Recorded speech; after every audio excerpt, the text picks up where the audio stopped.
നിങ്ങൾക്ക് എല്ലാവർക്കും അറിയാവുന്നൊരു കാര്യമാണ്. ഇപ്പോൾ ഏറ്റവും കൂടുതൽ കത്തി നിൽക്കുന്ന 2 പേരാണ് അലിൻ ജോസ് പെരേര. അതായത് സോഷ്യൽ മീഡിയയിൽ കത്തി നിൽക്കുന്ന 2 പേരാണ് അലിൻ ജോസ് പെരേരയും അതുപോലെ തന്നെ രേണു സുധിയും. സോ എന്തായാലും ഇവർ ഒന്നിക്കുന്നൊരു കാര്യം നിങ്ങളൊന്ന് ഓർത്തേ.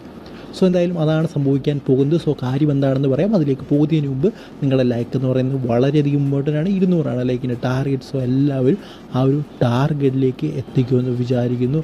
സോ എന്തായാലും അതെ, രേണു സുധിയും അതുപോലെ തന്നെ നമ്മുടെ അലിൻ ജോസ് പെരേരയും ഒന്നിക്കാൻ പോവുകയാണ്. അതായത് ഒരു വെബ് സീരീസോ അങ്ങനെ എന്തോ ഒരു ആയിട്ടാണ് ഒന്നിക്കാൻ പോകുന്നത് എന്നാണ് നമുക്കറിയാൻ സാധിക്കുന്നത്. സോ എന്തായാലും ഇത് അലിൻ ജോസ് പെരേര തന്നെയാണ് പറഞ്ഞിരിക്കുന്നത്. അതായത് രേണു സുധിയെക്കുറിച്ച് അലിൻ ജോസ് പെരേരയോട് ചോദിച്ചപ്പോൾ അലിൻ ജോസ് പെരേര പറഞ്ഞൊരു കാര്യം എന്ന് പറയുന്നത്, അതായത് എന്നെ വിളിച്ചിട്ടുണ്ടായിരുന്നു ഒരു വീഡിയോ ചെയ്യണം എന്ന് പറഞ്ഞുകൊണ്ട്, അല്ലെങ്കിൽ ഒരു വെബ് സീരീസിൽ അഭിനയിക്കണം എന്ന് പറഞ്ഞുകൊണ്ട് വിളിച്ചിട്ടുണ്ടായിരുന്നു എന്നാണ് അലിൻ ജോസ് പെരേര ഒരു മാധ്യമത്തിന് കൊടുത്തൊരു റിപ്പോർട്ട്, അതായത് പാപ്പരാസികൾക്ക് കൊടുത്ത റിപ്പോർട്ട് അങ്ങനെയാണ്. സോ എന്തായാലും ഇതിനെക്കുറിച്ചുള്ള നിങ്ങളുടെ അഭിപ്രായം എന്താണ്? ഇവരൊന്നിച്ചാൽ എങ്ങനെയായിരിക്കും ഒരു എന്താ പറയുക, ഒരു വീഡിയോയിലാണെങ്കിലും വെബ് സീരീസിലാണെങ്കിലും എന്തിലാണെങ്കിലും, അല്ലെങ്കിൽ ഒരു ഷോർട്ട് റീൽസിലാണെങ്കിലും എന്തിലാണെങ്കിലും. സോ എന്തായാലും ഇതൊരു മാർക്കറ്റിംഗ് തന്ത്രമാണ്. ആരാണോ ഇവരെ വെച്ച് വീഡിയോ ചെയ്യാൻ പോകുന്നത്, ഇതൊരു മാർക്കറ്റിംഗ് തന്ത്രമാണ്. കാരണം ഇപ്പോൾ 2 പേരുമാണ് കത്തിയിരിക്കുന്നത്. സോ എന്തായാലും അലിൻ ജോസ് പെരേരയെ കുറിച്ച് ഞാൻ കൂടുതലായിട്ടൊന്നും പറയുന്നില്ല. കാരണം അദ്ദേഹം ഒരു എന്താ പറയുക, നല്ലൊരു ഫെയിമല്ല അദ്ദേഹത്തിൻ്റെ. ചുമ്മാ അതൊരു ഉഡായിപ്പ് ടൈപ്പ് ഓഫ് ഫെയിമാണ്. ബട്ട് ഫെയിമിലാണ്, അത് പറഞ്ഞിട്ടേ ഉള്ളൂ കാര്യം.